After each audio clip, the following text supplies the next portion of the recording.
ओं नमो भगवते वासुदेवाय।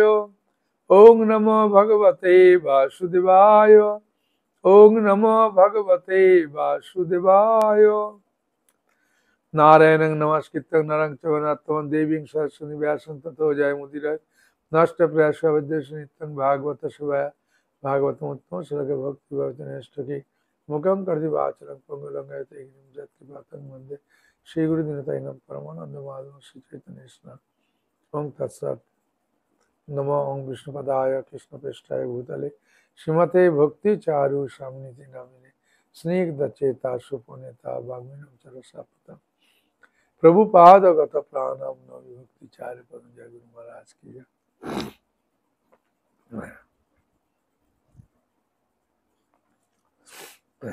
এখন আপনাদের মনে প্রশ্ন হতে পারে যে অর্জুন এই রকম প্রশ্ন হঠাৎ করলেন কেন? স্থিতপ্রজ্ঞ ব্যক্তি, স্থিতপ্রজ্ঞ ব্যক্তি বলতে কি বোঝায়? স্থিতপ্রজ্ঞ ব্যক্তি বলতে যিনি কৃষ্ণ ভাবনামৃত লাভ করেছেন, বুঝেছেন? স্থিতপ্রজ্ঞ ব্যক্তি বলতে যিনি কৃষ্ণ ভাবনামৃত লাভ করেছেন। হ্যাঁ, ওই 53-52 নম্বর শ্লোকে সেগুলিতে জিজ্ঞাসা করেছে, বলেছে।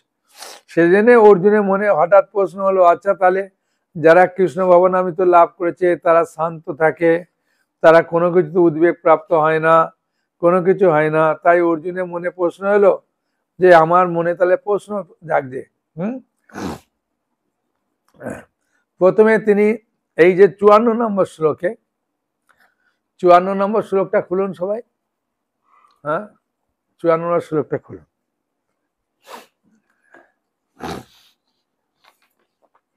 খুলেছেন? এই 54 নম্বর শ্লোকে ভগবান, হ্যাঁ, অর্জুন প্রথমে ভগবানকে হে কেশব বলে সম্বোধন করেছে, তাই না? অর্জুন জিজ্ঞাসা করলেন হে কেশব। এখন ভগবানের অন্য কোনো নাম বললেন না। ভগবানের অনেক নাম আছে না? এর আগে তো মুকুন্দ, মধুসূদন, জনার্দন বলে অনেক কিছু সম্বোধন করেছেন। এখানে কেশব বলে সম্বোধন করলেন, কারণ কেশব কথাতে 4টে অক্ষর আছে।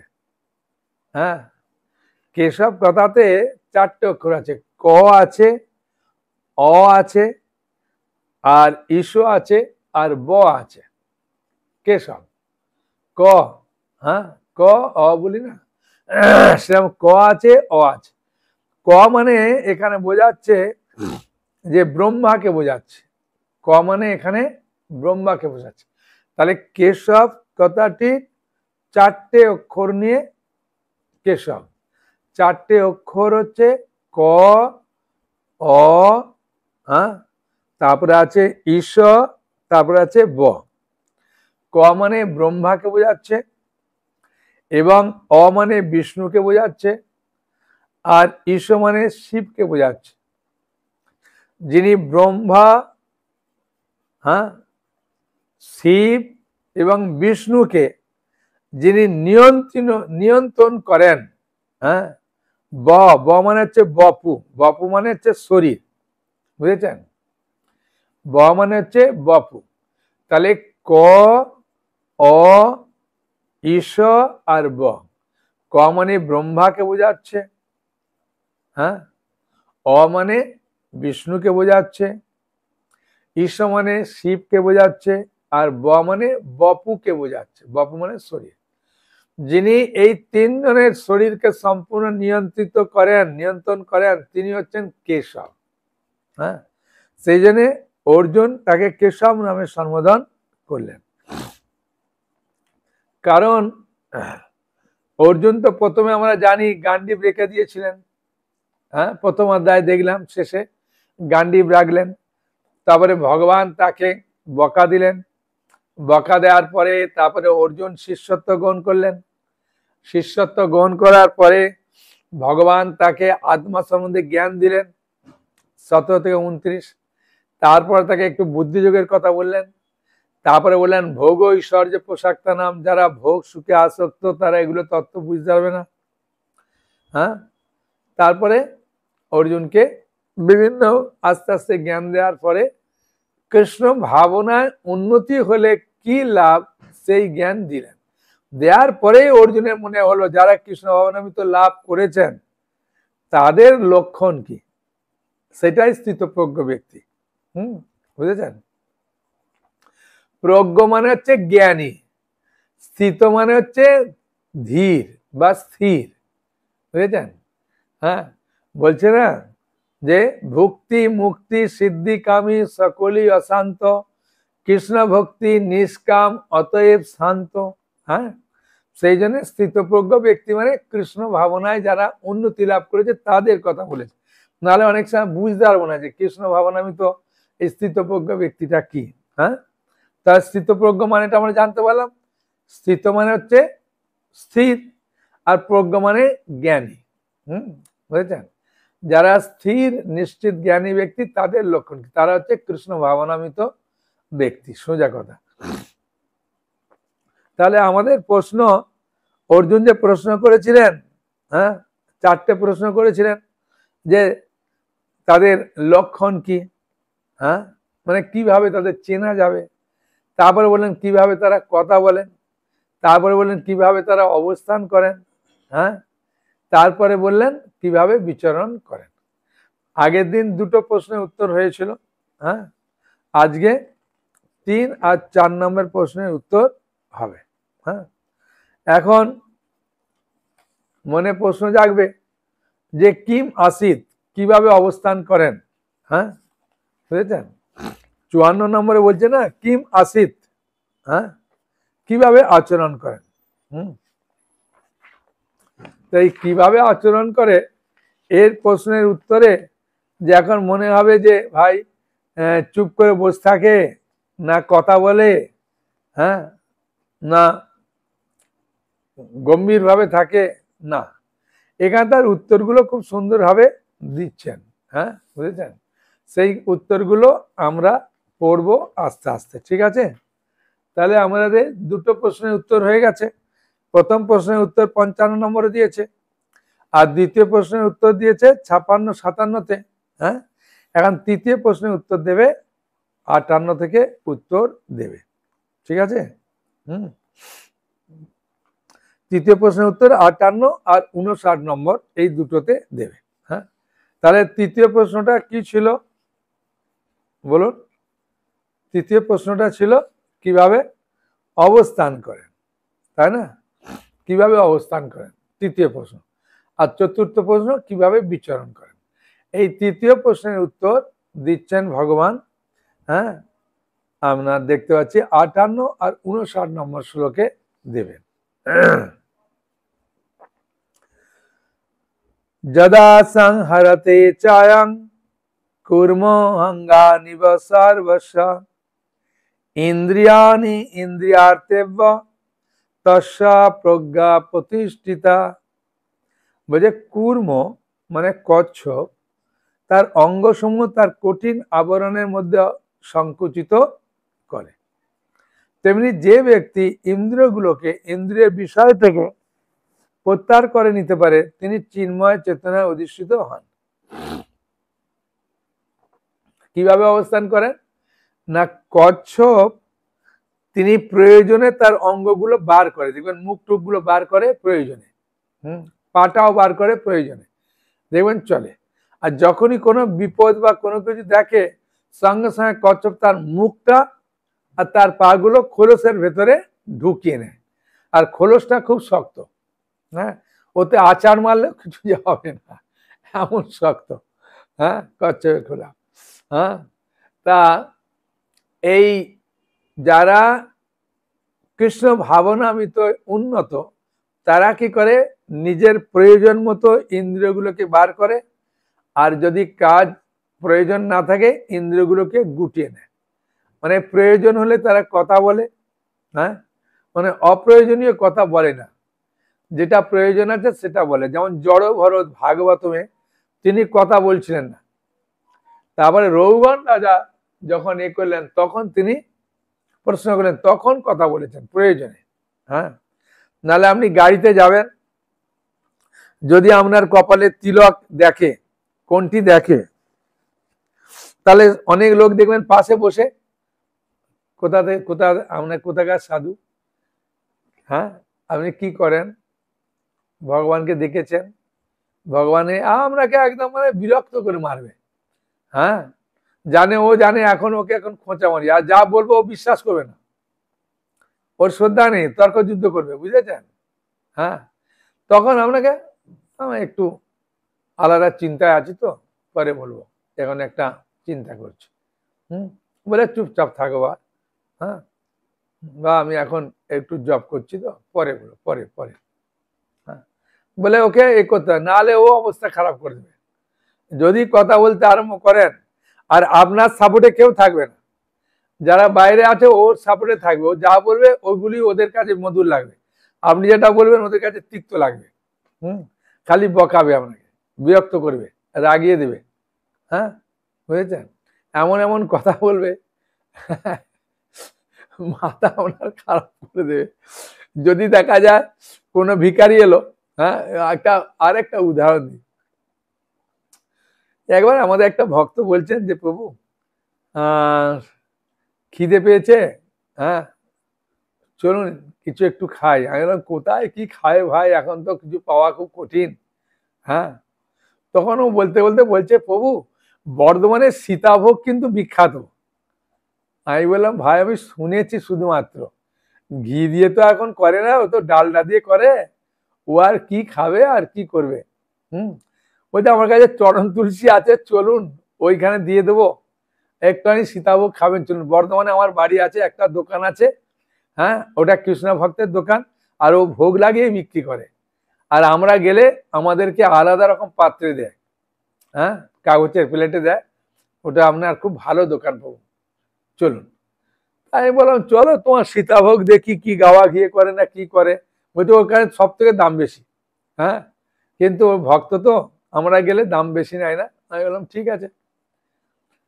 তা শ্রী বিষ্ণু বলে যেহেতু ভক্ত বলছে তৈরি করেছে, আবার গেলাম, সত্যি করে লোকটা শ্রদ্ধালু, হ্যাঁ দেখালো রাধা মাধব আছে, ভোগ লাগানো, বলছে আমি এসব ভোগ লাগিয়ে করি, আমি দেখলাম যে প্রসাদ দিয়ে করি, আর যারা ভোগ লাগাবে তারা এসে আমাকে বলে যে প্রভু আমাকে যেটা ভেতর থেকে তখন দিই, হ্যাঁ যারা ভোগ লাগাবে তারা ভেতর থেকে দিই, আর এমনি কাস্টমারকে আমরা দিই, যে কোনো কাস্টমারে আসুন আমরা প্রসাদ হিসাবে দিই। আমি বললাম খুব ভালো।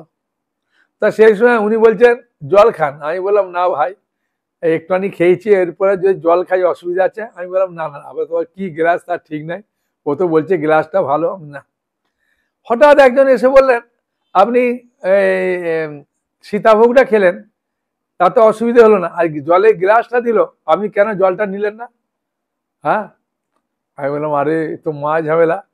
হ্যাঁ বলছে কেন বলুন, হ্যাঁ জলটা কি অপবিত্র হয়ে গেছে? জল কি অপবিত্র হয়? হ্যাঁ তখন আমি বলবো কি, আমার পাশে একজন দাঁড়িয়ে ছিল, ও হঠাৎ বলল আচ্ছা জাগতিক ভাবে উত্তর দেবো না পারমার্থিক ভাবে উত্তর দেবো?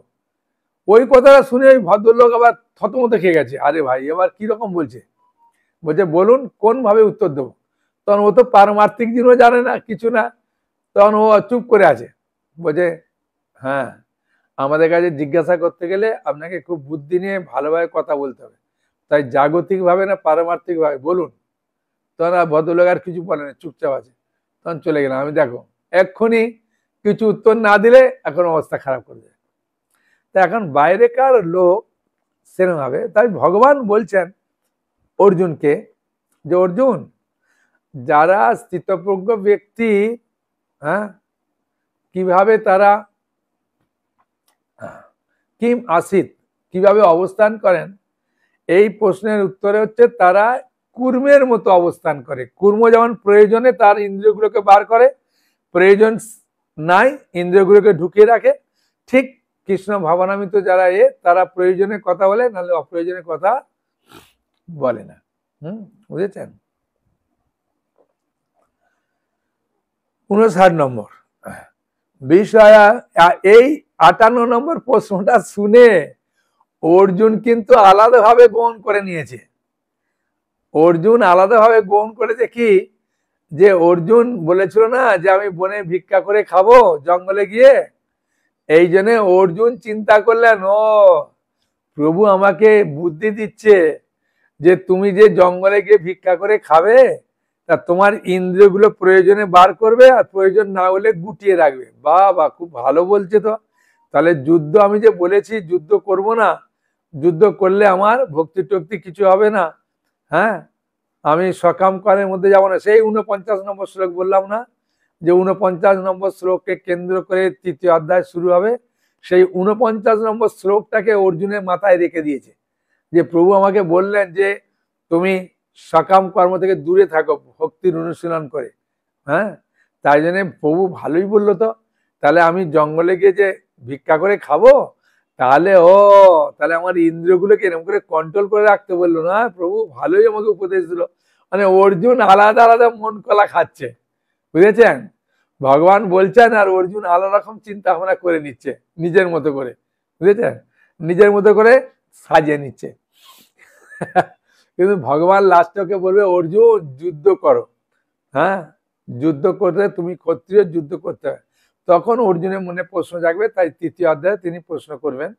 তাই 59 নম্বর শ্লোক, বিষয়াবিনিবর্তন্তে নিরারসদেইনা রসবর্জং রসপস্যা পরং দৃষ্টা নিবর্ততে। দেহ বিশিষ্ট জীব ইন্দ্রিয় সুখভোগ থেকে নিবৃত্ত হতে পারে, কিন্তু তবু ইন্দ্রিয় সুখভোগের আসক্তি থেকে যায়। কিন্তু উচ্চতর স্বাদ আস্বাদন করার ফলে তিনি সেই বিষয় তৃষ্ণা থেকে চিরতরে নিবৃত্ত হন। বুঝেছেন? খুব সুন্দর কথা। যে দেখবেন ডাক্তার যদি ওকে বলে যে তুমি সিগারেট খাচ্ছ, সিগারেট খেলে তোমার শরীর খুব খারাপ হবে, তুমি সিগারেটটা ছেড়ে দাও, হ্যাঁ, এখনই, তার রোগের ভয়ে ও ছেড়ে দেবে।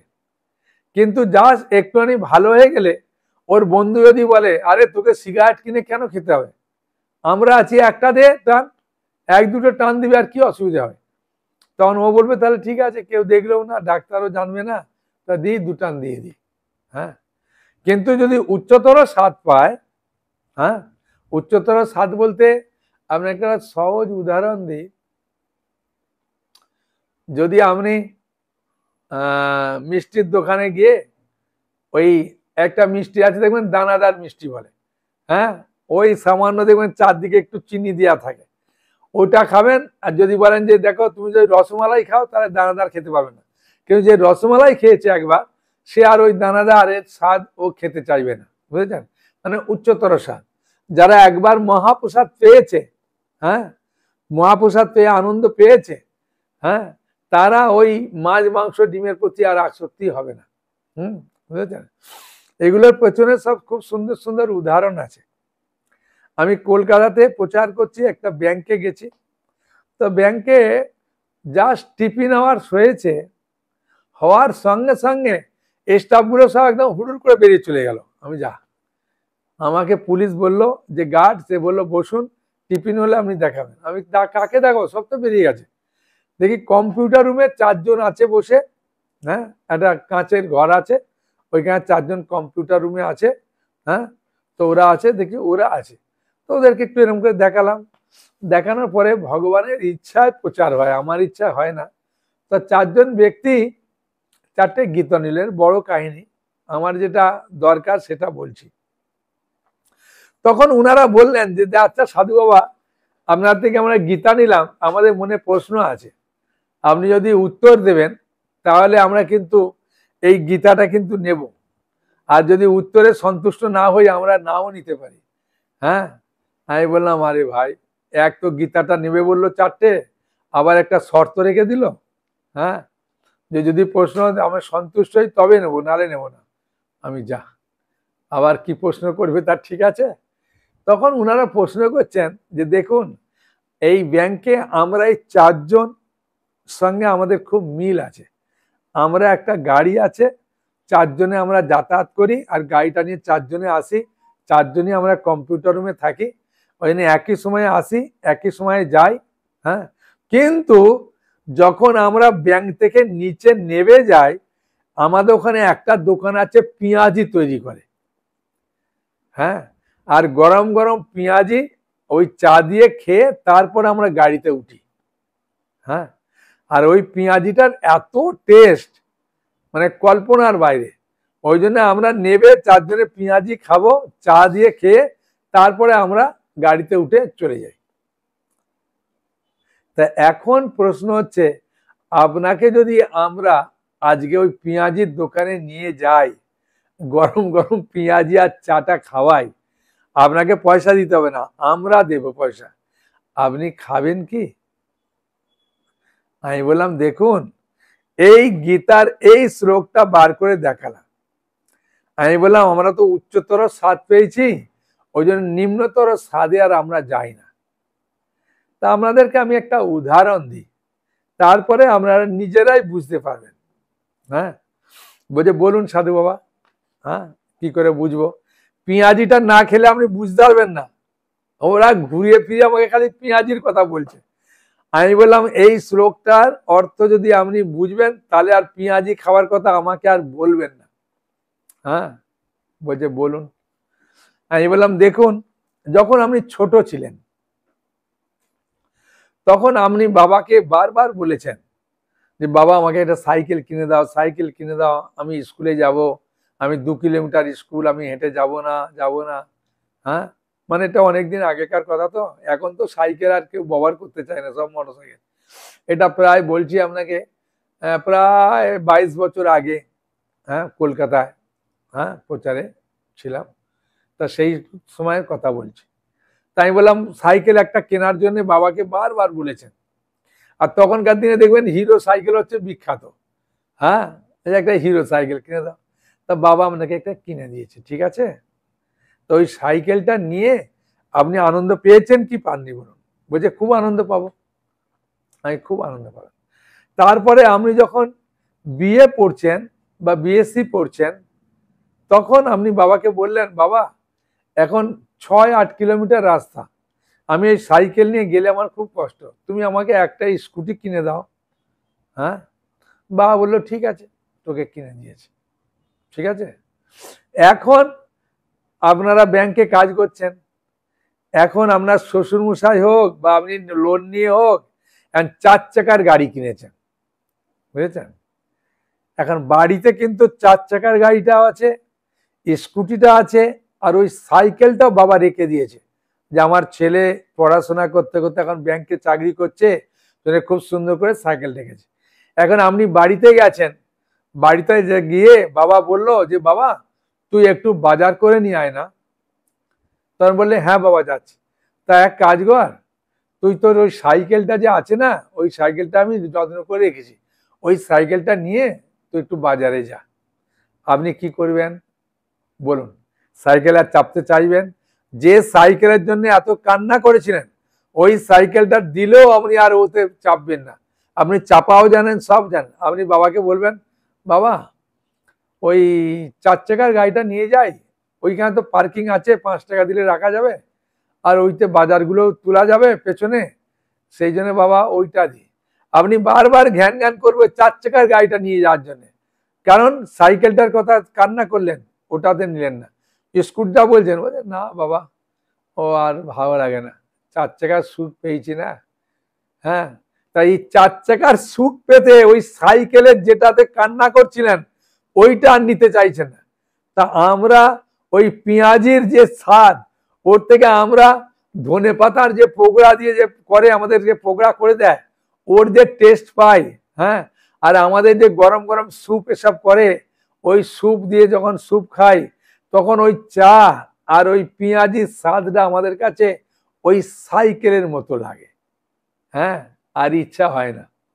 হ্যাঁ, এত খুশি হয়েছে উনারা বললেন বাবু একদম প্র্যাকটিক্যাল বলে দিলেন। হ্যাঁ, এখন আমি বললাম ঠিক সেরকম ভাবে আমরা উচ্চতর স্বাদ পেয়ে যদি পেঁয়াজি কেউ খেলে, ওর পাশ দিয়ে গেলেও আমাদের একটুও লোভ হয় না। হ্যাঁ, কোনো ইচ্ছাও হয় না, তাকাওতেও আমরা চাই না। হ্যাঁ, তাকাতেও হয় না। তখন ওনারা 4 জন গীতা নিলেন। কি শ্লোকটা বললাম? এই শ্লোকটাকে, যারা উচ্চতর স্বাদ পেয়েছে নিম্নতর স্বাদকে খুব সহজে ত্যাগ করতে পারে, বুঝেছেন? তাহলে আমরা তৃতীয় প্রশ্নের উত্তর পেলাম।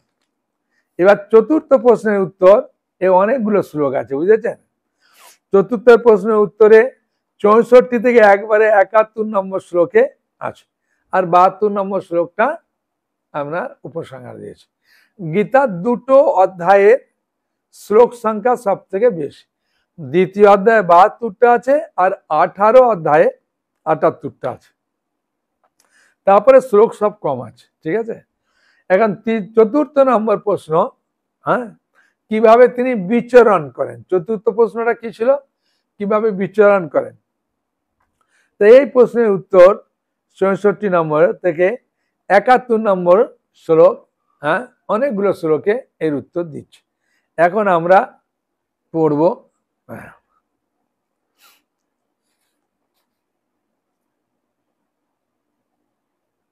60 নম্বর শ্লোক পড়ব, ঠিক আছে। যততা ইয়পি কন্তেয় পুরুষস্য বিপশ্চিতা ইন্দ্রিয়াণি প্রমাতিনি হরান্তি প্রসবং মন।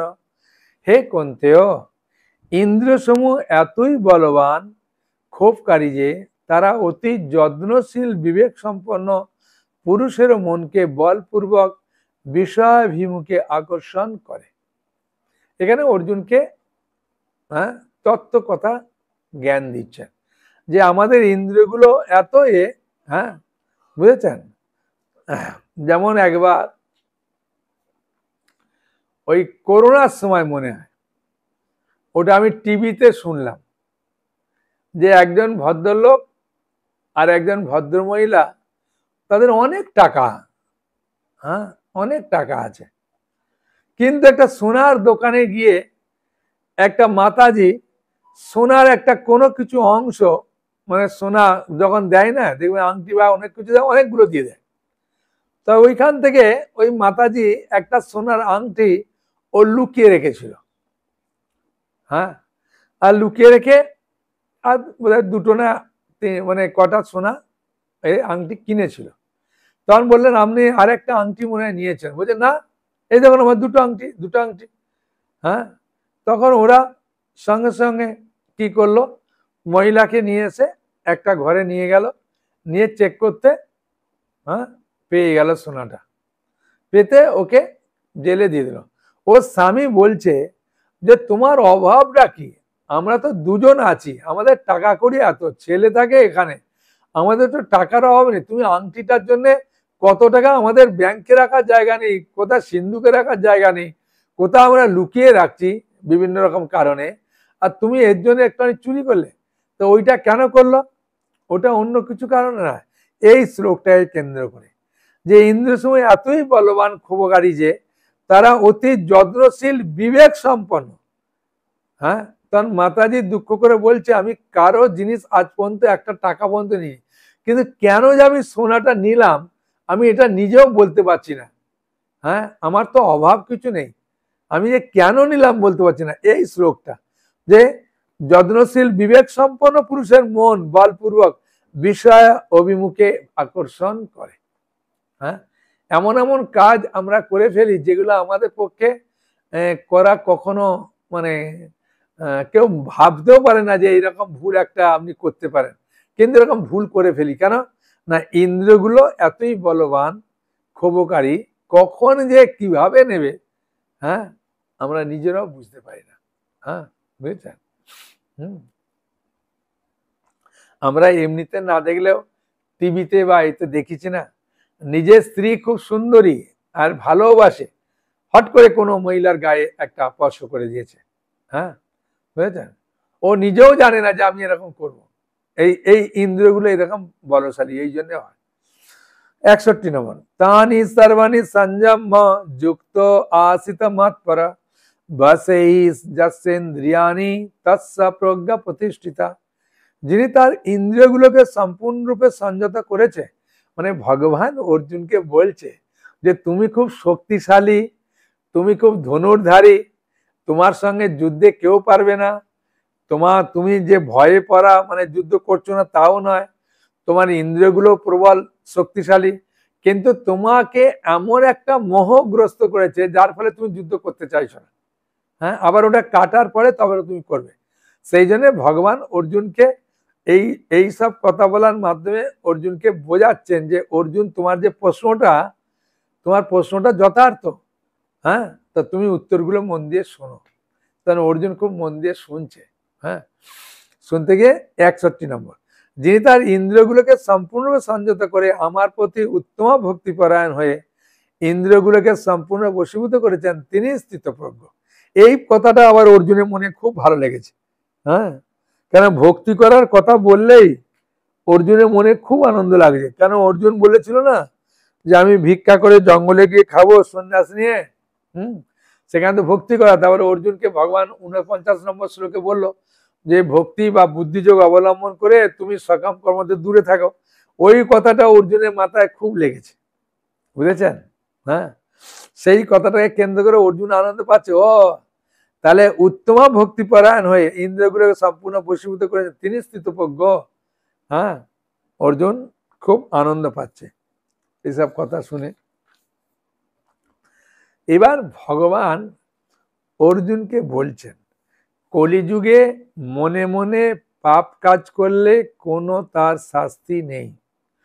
অন্য যুগে মনে মনে পাপ কাজ করলে তার শাস্তি ছিল, ঠিক আছে? কিন্তু এই কলিযুগে যদি কেউ মনে মনে ভালো চিন্তা করে তার ভালো ফল হয়। এখন আপনি মনে করতে পারেন যে প্রভু কলিযুগে যখন মনে মনে খারাপ চিন্তা করলে কোনো পাপ নেই, তাহলে আমি বসে মনে মনে খারাপ চিন্তা করতে পারি। হ্যাঁ, যে আমার শত্রু তাকে আমি মনে করতে পারি ওর ঘরটা পুড়ে গেলে ভালো হয়, ও এরম হলে ভাই, এরম হলে আমি তাহলে এসব বলতে পারি, মনে মনে বলতে পারি, এ তো কোনো পাপ নেই। তো ভগবান অর্জুনকে বলছে, অর্জুন শোনো শোনো শোনো, আমার কথা শোনো। ধ্যায়ত বিষয়ান পুংস সঙ্গস্তেষু উপজায়তে সঙ্গাৎ সঞ্জায়তে কাম কামাৎ ক্রোধো বিজায়তে ক্রোধাৎ ভবতি সন্মোহ সন্মাৎ স্মৃতি বিভ্রম স্মৃতি ভ্রংসাৎ বুদ্ধিনাশ বুদ্ধিনাশাৎ পুনঃসতি। অর্জুন তুমি শোনো, ইন্দ্রিয়ের বিষয়সমূহ চিন্তা করতে করতে মানুষের তাতে আসক্তি জন্মায়, বুঝেছেন? ওই চিন্তা করতে করতে কি হবে? আসক্তি হয়ে যাবে। আর আসক্তি হলে কি হবে? আসক্তি থেকে কাম উৎপন্ন হবে। আর কাম উৎপন্ন হলে কি হবে?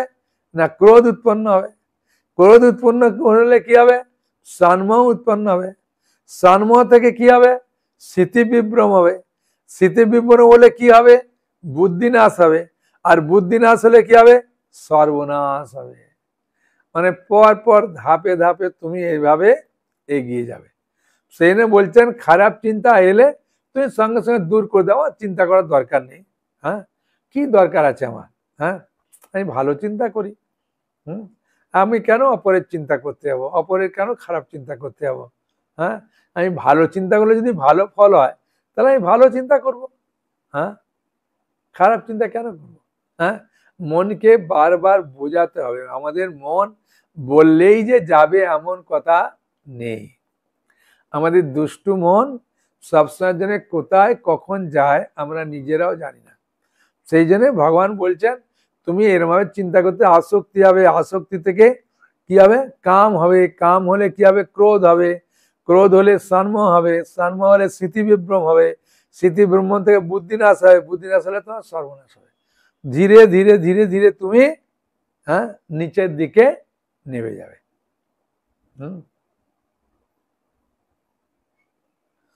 এই শ্লোকে তাৎপর্যে মাঝের দিকে দেখুন বলেছে, হ্যাঁ আমি পড়ছি, পড়লে আপনারা বুঝতে পারবেন। বইটা খুলুন। এক সময় মহাদেব, পেয়েছেন? দেখুন, এক সময় মহাদেব গভীর ধ্যানে মগ্ন ছিলেন। পার্বতী যখন কামার্ত হয়ে তার সঙ্গ কামনা করেন তখন তার ধ্যান ভঙ্গ হয়। তিনি পার্বতীর সঙ্গে মিলিত হন, ফলে কার্তিকের জন্ম হয়। ভগবানের একনিষ্ঠ ভক্ত ঠাকুর হরিদাস এবার স্বয়ং মায়াদেবীর দ্বারা প্ররুদ্ধ হন, কিন্তু ভগবানের ঐকান্তিক ভক্তির প্রভাবে তিনি অনায়াসে এই পরীক্ষায় উত্তীর্ণ হন। দুটো উদাহরণ দিল, যে শিবজি পার্বতীর দ্বারা তিনি যখন কামে আসক্ত হলো, পার্বতীর মিলনে কার্তিকের জন্ম হলো। কিন্তু হরিদাস ঠাকুরের কাছে যখন মায়াদেবী স্বয়ং এলেন, পার্বতী দেবী হচ্ছেন স্বয়ং মায়াদেবী, হ্যাঁ বুঝেছেন? পার্বতী দেবীকে জড়জগতে সব থেকে দেখতে সুন্দরী, হ্যাঁ সুন্দরী এই জড়জগতে। তা পার্বতী দেবী স্বয়ং হরিদাসকে মানে এলেন সঙ্গ লাভ করতে, যে আমি তোমার সঙ্গ করতে চাই, হ্যাঁ পরীক্ষা করার জন্য। কিন্তু হরিদাস ঠাকুর পাস করে গেলেন, কারণ হরিদাস ঠাকুর কৃষ্ণ ভাবনামৃতের একবারে সর্বোচ্চ স্তরে ছিলেন, সেই জন্য। হ্যাঁ 64 নম্বর তৃতীয় প্রশ্নের, চতুর্থ প্রশ্নের উত্তর এই 64 থেকে 71 নম্বর শ্লোকে দিচ্ছে, ঠিক আছে? রাগদেশ বিমুক্তস্তু বিষয়েন্দ্রিয়শ্চৈরন আত্মবৈশা হৃদয়াত্মা প্রসাদামধি গচ্ছতি। রাগদেশ বিমুক্তস্তু বিষয়ান ইন্দ্রিয়চরণ আত্মবশ্যই হৃদয়াত্মা প্রসাদামধি গচ্ছতি। সংযত চিত্ত মানুষ প্রিয় বস্তুতে স্বাভাবিক আসক্তি হয়। খুব সুন্দর সুন্দর কথা, কিন্তু দেখুন, সংযত চিত্ত মানুষ প্রিয় বস্তুতে স্বাভাবিক আসক্তি হয়, আর অপ্রিয় বস্তুতে স্বাভাবিক বিদ্বেষ থেকে মুক্ত হয়ে তার বশীভূত ইন্দ্রিয়ের দ্বারা ভগবত ভক্তির অনুশীলন করে ভগবানের কৃপা লাভ করে। বুঝেছেন? সংযত ব্যক্তি প্রিয় বস্তুতে স্বাভাবিক আসক্তি হয়। আপনি ভগবানের প্রসাদ আছে কোথাও, হ্যাঁ বুঝেছেন, রসগোল্লা আছে মনে করুন, একদম উপরে তুলসী পাতা দেওয়া আছে, আমরা স্বাভাবিকভাবে একটা লোভ লাগবে যে আরে ভগবানের প্রসাদ একটা পেলে হতো। কিন্তু মিষ্টির দোকানে অনেক রসগোল্লা দেখলে আমরা লোভ লাগবে না, হ্যাঁ, কারণ আপনি জানেন ওগুলোতে ভোগ লাগানো নেই। হ্যাঁ, সে হচ্ছে প্রিয় বস্তুতে স্বাভাবিক আসক্তি। ভগবানের ভক্ত যারা, তারা প্রসাদে আসক্তি হয়। হ্যাঁ, অপ্রিয় বস্তু যেগুলো ভোগ লাগানো নেই ওতে আসক্তি হয় না। হ্যাঁ, মানে অর্জুনকে বিভিন্ন ভাবে অর্জুনকে বোঝাতে চাইছেন, ইন্দ্রিয়ের দ্বারা ভগবত ভক্তি অনুশীলন করে ভগবানের কৃপা লাভ করে। হ্যাঁ 65 প্রসাদে সর্ব দুঃখানাম হানি, প্রসাদে সর্ব দুঃখানাম হানি অস্য উপজায়তে প্রসন্ন চিত্তস্যাসু বুদ্ধি পর্যাপ্রতিষ্ঠতে।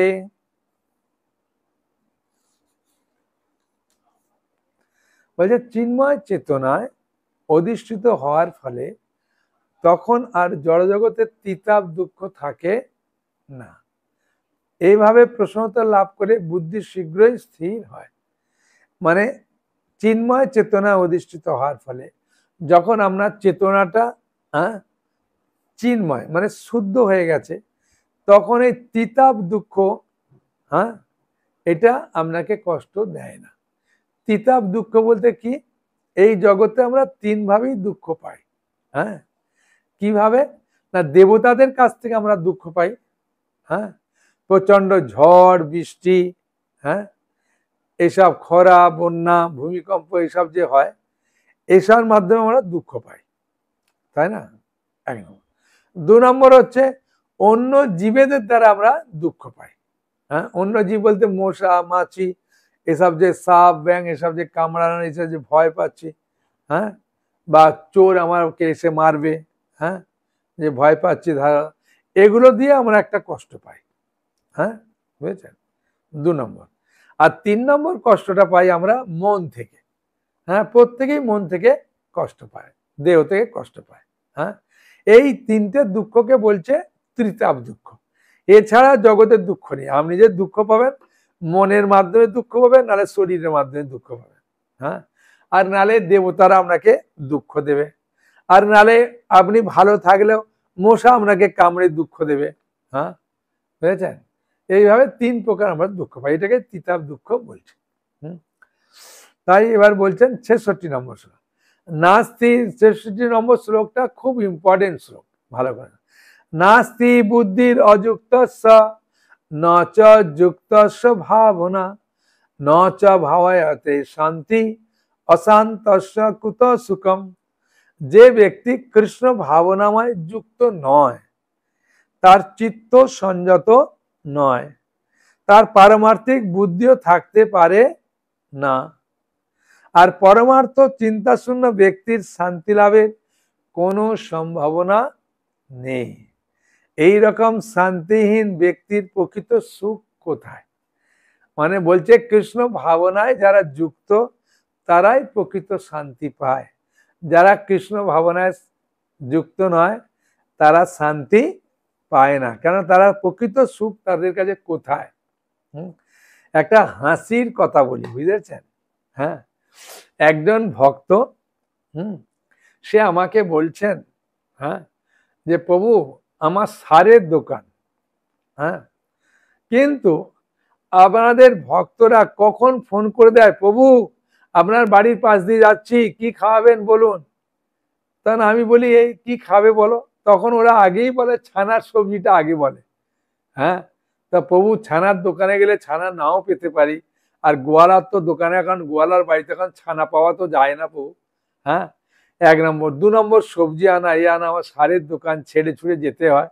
হ্যাঁ, তারপরেতে সব থেকে বড় জিনিস কি, কারো বাড়িতে বিয়ে বাড়ি হলো, সেখানে আমি 400 টাকার জিনিস দিলাম, সেখানে গিয়ে আমি কিচ্ছু খেতে পারি না প্রভু। আর বাড়ির পাশে দেখি 3 দিন তাদের গ্যাসও চলে না, কিছু নয়, পুরা বন্ধ। হ্যাঁ, তারা 400-500 টাকার জিনিস দিয়ে 3 দিন পুরা খাওয়া দাওয়া বন্ধ করে দিয়েছে, বাড়িতে রান্না ওই বাড়িতেই খাচ্ছে। আর আমরা 400-500 টাকার জিনিস দিয়েও প্রভু বাড়িতে কিচ্ছু খেতে পারি না, ওর বাড়িতে একটা মিষ্টিও খেতে পাচ্ছি না। হ্যাঁ, 3 নম্বর হচ্ছে আমার স্ত্রী যদি বলে একটু সিনেমা দেখতে যাব, আমরা মোটরসাইকেলের পেছনে বসে যাব, তাও প্রভু লজ্জায় নিয়ে যেতে পারি না। হ্যাঁ, তাও হয় না, কি সিনেমা দেখতে হবে। আর বড় জিনিস, আমার ছেলেরা মিড ডে মিলে খেতে পারে না। মিড ডে মিলে বিভিন্ন রকম খাবার হয়, ওর মা যে টিফিন দেয় ওই টিফিনটা ওদের ভালো লাগে না, বলে মিড ডে মিলে খেতে পারছি না। আমি বললাম বাবা তার তো অনেক সমস্যা। হ্যাঁ, বলছে হ্যাঁ প্রভু। তারপরে ভোরে ওঠা ঘুম থেকে, এও একটা জ্বালা। ঘন্টা বাজালে ছেলে বলে বাবা স্কুলে ঘুমাবো, ঘন্টা বাজাবে না। ও না পারি ঘন্টা বাজাতে, না পারি পূজা করতে, কোথায় ফুল পাবো, কোথায় ধূপ পাবো। হ্যাঁ, ইস্কনের যা ধূপের দাম প্রভু, এখন ইস্কনের ধূপ ছাড়া আমাদের আবার নাকে গন্ধ যায় না। হ্যাঁ, বাইরেকার। তা কোন ধারে যাবো প্রভু? তাই মনে করছি ভক্তিটা আমি ছেড়ে দেব। হ্যাঁ, আমি বললাম খুব ভালো। আমি বললাম সঙ্গে সঙ্গে বললাম খুব ভালো, এই বুদ্ধি যখন পেয়েছেন, এই বুদ্ধি কখনো ছাড়ে? হ্যাঁ, কত টাকা আপনার কমে যাবে। হ্যাঁ, তা বাড়ির ছাদটা ঢালাই হয়েছে? বলছে হ্যাঁ ছাদটা ঢালাই হয়ে গেছে, কিন্তু জানলা কপাট হয়নি, সিঁড়ি হয়নি। আমি বললাম ছাদের উপরে ওঠা যায়? বলছে হ্যাঁ, বাঁশের সিঁড়ি আছে, ওই দিয়ে উঠি। আমি বললাম বাহ, সিঁড়িটা আছে তো? বলছে হ্যাঁ, সিঁড়ি দিয়ে উঠতে পারি। তখন আমি হাসতে হাসতে বললাম যে আপনি ওই বাঁশের সিঁড়ি দিয়ে ছাদের উপরে উঠবেন, ঠিক আছে? আর ছাদের উপরে উঠে ঘাটটা চারিদিকে একবার ঘুরিয়ে দেবেন। তা আপনার যে যে বাড়িগুলো মনে হচ্ছে ওই বাড়িগুলো খুব সুখে সুখে আছে, ওই বাড়ি কয়েকটার নাম লিখবেন। তা পুরা মাথাটা ঘোরালে কতগুলো বাড়ি পাবেন? বলছে অনেক পাবো। আমি মাত্র 5টা কি 6টা বাড়ির নাম লিখবেন যারা সব থেকে সুখে আছে ভক্তি না করে, ঠিক আছে? বলছেন ঠিক আছে। তা আমি বলার পরে কি ঘটনাটা হলে দেখুন, খুব হাসির কথা। 1-1.5 বছর বাদে মায়াপুরে যখন দেখা হয়েছে, তাকে আমি বলছি কি এখনো কপালে তিলক, গলায় কোনটি, ব্যাপারটা কি, ভক্তি ছেড়ে দেননি? বলছে না। বললাম ওকে বলেছিলাম যে আমাদের ছোটবেলাতে, এখন তো ফোঁড়া হয় না, তখনকার দিনে আমরা যখন ছোট ছিলাম না, খালি ফোঁড়া হতো পাচায়, বুঝেছেন? আম টাম খেতাম না, কি জানি না, খালি ফোঁড়া হতো। আর মা কি করতো, ওই ধান আছে, ধানের পেছনটা দিয়ে ফপ করে দিত খোঁচা, আর দিতেই ব্যাস করে কান্না করতাম, আর ওই সব পুঁজুজ বেরিয়ে যেত, বুঝেছেন? হ্যাঁ, তা আমি বললাম মাঝে মাঝে আমি বাড়িতে যেগুলো শুকে আছে মনে করছেন, ওই ধানের পেছন দিয়ে যেমন খোঁচা দেয় না ফোঁড়ায়, আর মালপত্রগুলো আপনা থেকে বেরিয়ে আসে, আর টিপতে হয় না। হ্যাঁ, বুঝেছেন? তা আপনি 2-1টা খোঁচা মারবেন, গিয়ে বলবেন যে সম্পর্কে হয়, যে জ্যাঠা হয় কি দাদু হয়, যে আপনি তো খুব ভালো আছেন, আপনার ছেলে চাকরি করে, বৌমা চাকরি করে, হ্যাঁ, তারপরে নাতি নাতিনা ভালো স্কুলে পড়াশোনা করছে, আপনি তো ভালোই আছেন। এরকম দুই একটা খোঁচা মারবেন, বুঝেছেন? তাহলে বুঝলেন। তা বলছে প্রভু দুটো বাড়িতে খোঁচা মারতে আর যা ওষুধের শীষে দেখালো আর যা কথাবার্তা বললো যে স্ত্রী বাবা বৌমা চলে যায় কোথায়, খোঁজ পায় না, কিছু বলেও না, রাত্রিবেলা এসে একদম শুয়ে পড়ে, খাওয়া দাওয়া করে না, কি খাওয়া দাওয়া করে, এরকম চলছে এরকম। তখন আমি বললাম কি হলো? বলছে দুটো বাড়িতে যাওয়ার পরে আমার স্ত্রী বলছে যা খোঁচা মেরেছে, যা বলেছো আর যেতে হবে না, ভক্তিপত্র আমরা ছাড়ছি না। হ্যাঁ, এর মতো আনন্দের জিনিস নেই। আমি বললাম এই যে ৬৬ নম্বর শ্লোকটা এমনি করতে ভগবান বলেনি, যে যারা কৃষ্ণ ভাবনামে যুক্ত নয়, যাদের চিত্ত সংযত নয়, তারা পারমার্থিক, তাদের বুদ্ধি থাকতে পারে না, পরমার্থ চিন্তা শূন্য ব্যক্তির শান্তি লাভের কোনো সম্ভাবনা নেই। হ্যাঁ, তখন বলছেন যে প্রভু আমার বাড়িতে আর কটা ওষুধের বোতল আছে, ওরা ওষুধের বোতলগুলো যা সাজিয়ে রেখেছে ওইগুলো ফেলছে না।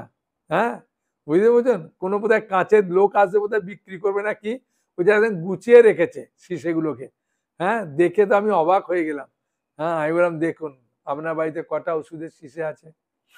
তখন আমি বললাম এই শ্লোকটা যেন বলছেন শান্তি লাভের কোনো সম্ভাবনা, এইরকম শান্তিবিহীন প্রকৃত তাদের সুখ কোথায় ব্যক্তি। ৬৭ নম্বরে ইন্দ্রিয়াণাং হি চরত জন্ম অনুবিধীয়তে তদস্য হরতি প্রজ্ঞাং বায়ুর্না অবংসসি। হ্যাঁ, বায়ু নাবম ইব অবংসসি, অবংসি। হ্যাঁ, অবংসি মানে হচ্ছে জলে। হ্যাঁ, বুঝেছেন? ইন্দ্রিয়াণাম হি চরতম যৎমন অনুদীয়তে তৎ অস্য হরতি প্রজ্ঞাম বায়ু নাবম ইবা অম্বসি। বলছেন প্রতিকূল বায়ু নৌকাকে যেমন অস্থির করে, তেমনি সদা বিচরণকারী যে কোনো একটি মাত্র ইন্দ্রিয়ের আকর্ষণে মন অসংযত ব্যক্তির প্রজ্ঞাকে হরণ করে। মানে একটা ইন্দ্রিয় যদি আপনার হয়ে যায়, একটুখানি গন্ডগোল হয়ে যায়, হ্যাঁ, তখন সেটাকে মনকে স্থির করানো খুবই কঠিন হয়ে যায়। ৬৮ নম্বর। হ্যাঁ, বুঝেছেন? তস্মাৎ যস্য মহাবাহ নিগৃহীতানি সর্বস্ব ইন্দ্রিয়াণি ইন্দ্রিয়ার্থেভ্য তস্য প্রজ্ঞা প্রতিষ্ঠিতা। সুতরাং হে মহাবাহ, এবার সিদ্ধান্ত দিচ্ছে ভগবান আস্তে আস্তে, হে মহাবাহ, যার ইন্দ্রিয়গুলো ইন্দ্রিয়ের বিষয় থেকে সর্বপ্রকারে নিবৃত্ত রয়েছে তিনি স্থিতপ্রজ্ঞ। যার ইন্দ্রিয়গুলো কন্ট্রোলে আছে তিনি স্থিতপ্রজ্ঞ। হ্যাঁ, যা নিশা সর্বভূতানাম তস্যাং জাগ্রতি সংযমী যস্যাম জাগ্রতি ভূতানি সা নিশা পশ্যতে মুনে। সমস্ত জীবের পক্ষে যা রাত্রি স্বরূপ, স্থিতপ্রজ্ঞ সেই রাত্রিতে জাগরিত থেকে আত্মবুদ্ধিনিষ্ঠ আনন্দকে সাক্ষাৎ অনুভব করেন। আর যখন সমস্ত জীবেরা জেগে থাকে তখন তত্ত্বদর্শী মুনিরা নিকট তার রাত্রির স্বরূপ। কথাটা কেমন লাগছে না, তাই না? শোনো, যেমন হ্যাঁ, আগে একটা ছোট উদাহরণ দিয়ে দিই। একজন ভদ্রলোক বললেন যে প্রভু আমরা মঙ্গল আরতিতে উঠি স্বামী স্ত্রীতে, তখন আমার ছেলে শুতে যায়। হ্যাঁ, আমি তাই বলছি, হ্যাঁ, ওই 3:30-র সময় আমরা যখন মঙ্গল আরতিতে উঠবো তখন ও বলে মা উঠে পড়েছো? হ্যাঁ। মা আমি বলে হ্যাঁ বাবা। তখন বলছে আমি তাহলে শুতে যাই। ও তখন শুতে যায়। আমি তাই নাকি? বলছে হ্যাঁ, সারা রাত্রি কিছু একটা করে, ও আর বলছি না কি করে। তা ওদের কাছে ওইটা কি? হ্যাঁ, ওইটা যখন ইন্দ্র তৃপ্তি যারা করে তাদের কাছে ওইটা, যদিও বলছেন এই যে সমস্ত জীবের পক্ষে যা রাত্রি স্বরূপ, রাত্রি স্বরূপ মানে কি না, যারা কৃষ্ণ ভাবনামিত নয় তাদের কাছে কৃষ্ণ ভাবনামিতর কিছু বললে ওদের কাছে রাত্রি সমান অন্ধকারের মতো। ওদেরকে যদি ঠাকুরের কথা বলা হয়, ওরা বলে দূর সব কি কথা, আমার ঘুম পাচ্ছে এ পাচ্ছে বলে ওরা পালাবে, ওরা ওগুলো শুনতে চাইবে না। হ্যাঁ, তাই বলছে সমস্ত জীবের পক্ষে যা রাত্রি স্বরূপ, স্থিতপ্রজ্ঞ ব্যক্তি সেই রাত্রিতে জাগরিত থেকে আত্মবুদ্ধিনিষ্ঠ আনন্দ সাক্ষাৎ অনুভব করে। মানে সেই হরিকথাতে যারা ভক্ত তারা খুব আনন্দ লাভ করে, যারা ভক্ত নয় তাদের কাছে ওটা রাত্রি স্বরূপ, অন্ধকার স্বরূপ, ওগুলো তাদের ভালো নয়। কিন্তু আর সমস্ত জীবেরা যা জেগে থাকে, অর্থাৎ যাদের কাছে আনন্দ স্বরূপ, ওরা মনে করে মাছ মাংস ডিম পেঁয়াজ সব খেলে খুব আনন্দ লাগে, এই ঢ্যাং ঢুই ঢুই ঢাই এসব ক্যাসেট শুনলে ভালো লাগে, ভক্তদের কাছে ওটা রাত্রি স্বরূপ, মানে ভক্তদের কাছে ওটা অন্ধকার স্বরূপ, ভালো লাগে না। বুঝেছেন, দুটো বিপরীত দিক এখানে দেখাচ্ছে। বুঝেছেন, যারা স্থিতপ্রজ্ঞ তাদের একরকম, যারা স্থিতপ্রজ্ঞ নয় তাদের একরকম চিন্তা ভাবনা। হ্যাঁ, 70 নম্বর, আপূর্যমানা আপূর্যমানা অচল প্রতিষ্ঠান সমুদ্রম আপ প্রবিশন্তি যদ্বৎ তদ্বৎ কামাজং প্রবিশন্তি সর্বে সশান্তিমাপ্নতি ন কামকামী। একটা উদাহরণ দিলেন ভগবান। অর্জুনের বুঝতে অসুবিধা হচ্ছে বলে ভগবান একটা উদাহরণ দিয়ে বোঝাচ্ছে যে বিষয়কামী ব্যক্তি কখনো শান্তি লাভ করে না। জলরাশি বলে একটা উদাহরণ দিল। কি উদাহরণ? জলরাশি যেমন সদা পরিপূর্ণ এবং স্থির সমুদ্রে প্রবেশ করেও তাকে ক্ষোভিত করতে পারে না। যেমন সমুদ্রের মধ্যে কত নদী প্রবেশ করছে, তাই না? তা সমুদ্রের জল কি অনেক বেড়ে যাচ্ছে না সমুদ্র বেশি মানে কেঁপে যাচ্ছে বা কোনো কিছু হচ্ছে? সমুদ্র স্থির আছে। কত নদী ঢুকে গেল কি বেরিয়ে গেল জল, ও সমুদ্রের সামনে। তাই বলছে বিষয়কামী ব্যক্তি কখনো শান্তি লাভ করে না। কিন্তু জলরাশি যেমন সদা পরিপূর্ণ স্থির সমুদ্রে প্রবেশ করে তাকে ক্ষোভিত করতে পারে না, কাম সমূহ তেমনি স্থিতপ্রজ্ঞ ব্যক্তিতে প্রবিষ্ট হয়েও তাকে বিক্ষুব্ধ করতে পারে না। বুঝেছেন? হ্যাঁ, বুঝেছেন, বিষয়কামী ব্যক্তি যেমন ভাবে শান্তি লাভ করতে পারে না, সেরকম যারা কৃষ্ণ ভাবনাময় ব্যক্তি তাদের কাছে বিভিন্ন কামনা বাসনা এলেও তারা স্থির থাকে, তারা চঞ্চল হয় না। উদাহরণ দিল কি, যে একটা সমুদ্রের ভেতরে অনেক নদী প্রবেশ করলেও সমুদ্রের কোনো মানে অস্থিরতা বাড়ে না। হ্যাঁ, এই উদাহরণটা দিয়েছে। হ্যাঁ, তাই বলতে তাকে বিক্ষুব্ধ করতে পারে না সমুদ্রকে। হ্যাঁ, বোঝা গেল? 71 নম্বর, বিহায় কামান যসর্বান পুমান চরতি নিষ্প্রিয় নির্মম নিরহংকার শান্তিমধি গচ্ছতি। যে ব্যক্তি সমস্ত কামনা বাসনা পরিত্যাগ করে জড় বিষয়ের প্রতি নিষ্প্রিয় নিরহংকার মমত্ববোধ রহিত হয়ে বিচরণ করেন তিনি প্রকৃত শান্তি লাভ করেন। হ্যাঁ, বলার পরে ভগবান 72 নম্বর শ্লোকে বলছেন, এসা ব্রহ্মী স্থিতি পার্থ নৈনাং প্রাপ্য বিমুজ্যতি স্থিতা শ্যামন্ত কালে অপি ব্রহ্ম নির্বাণ মৃচ্ছতি। হ্যাঁ, এসা ব্রহ্মী স্থিতি পার্থ ন ইনাম প্রাপ্য বিমুচ্ছতি স্থিতা অসাম্য অন্তকালে অপি ব্রহ্ম নির্বাণ মৃচ্ছতি। বলছে এই প্রকার স্থিতিকেই ব্রাহ্মী স্থিতি বলে। হে পার্থ, যিনি এই স্থিতি লাভ করেন তিনি মোহপ্রাপ্ত হন না। জীবনের অন্তিম সময়ে এই স্থিতি লাভ করে তিনি এই জড়জগতের বন্ধন থেকে মুক্ত হয়ে ভগবত ধামে প্রবেশ করেন। হ্যাঁ, তো এখন কোনো প্রশ্ন আছে? হ্যাঁ, 2-3টে প্রশ্ন নিই, 3টে প্রশ্ন নেবো, ঠিক আছে? তাড়াতাড়ি হাত তুলে দেন।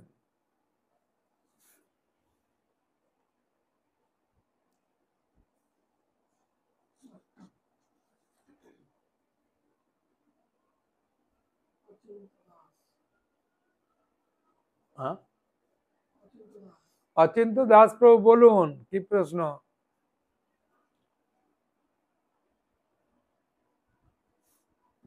অচিন্ত দাস বলুন। অর্চিতা দাস মাতাজি বলুন। হ্যাঁ প্রণাম বলুন, অর্চিতা মাতা বলুন।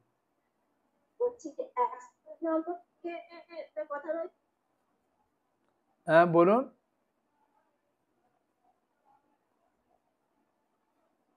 শোনা যাচ্ছে না।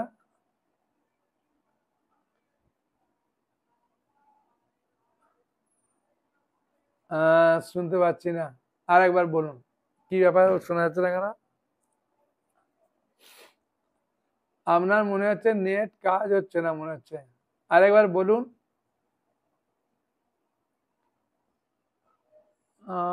আসছে না। হ্যাঁ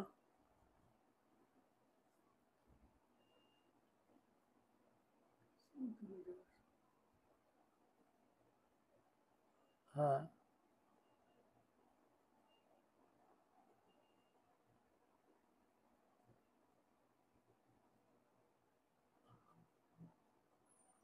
আচ্ছা, প্রিয়াঙ্কা মাতাজি বলুন।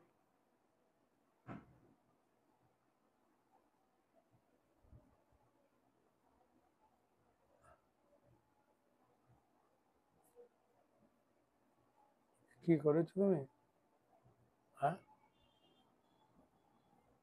অর্চিতা মাতাজি তো শুনতে পারলাম না। প্রিয়াঙ্কা,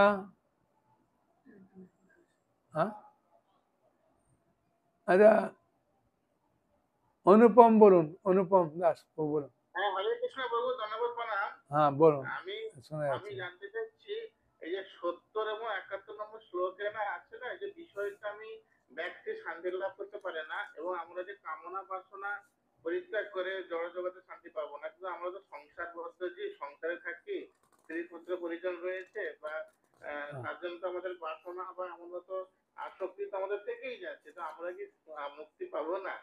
না, এই যে বলছে না, এই কামনাটা মানে কৃষ্ণ ভক্তির, আমরা যে যারা ভক্ত তারাও কামনা বাসনা আছে, কিন্তু কৃষ্ণ ভক্তির অনুকূলে আছে, কৃষ্ণ ভক্তির প্রতিকূলে নেই। হ্যাঁ বুঝেছেন?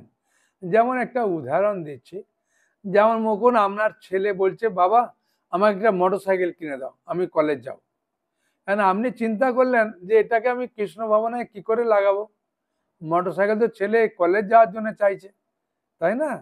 আপনাকে দিতে হবে, নালে যাবে না। আপনি না দিলেও আপনার স্ত্রী ছাড়বে না, যে দেখো ছেলে এরম করছে, দাও, নালে ওর বন্ধুদের দিয়েছে, এ দিয়েছে, ওই দিয়েছে, আপনি বোঝাবেন। এখন ওই মোটর সাইকেলটা কিনে দিলেন, কিন্তু ওর মা কোন দিন বলছে বাবা রান্না করার গ্যাসটা নেই রে, ভগবানের ভোগ রান্না করতে পারছি না, বা আপেলটা নেই বাবা পূজা করা, তুই তাড়াতাড়ি আপেলটা গাড়ি করে নিয়ে আসিস বাবা তাড়াতাড়ি। তখন ও গাড়ি করে আপেলটা কিনে নিয়ে এলো, কি গ্যাস সিলিন্ডারটা নিয়ে এসে দিল তাড়াতাড়ি করে, হ্যাঁ মায়ের সাহায্য করার জন্য, যে মা রান্না করবে, হ্যাঁ ভোগ রান্না করবে, এমনি রান্না নয়, ভগবানের জন্য। তখন ওটা কৃষ্ণ ভাবনায় লেগে গেল।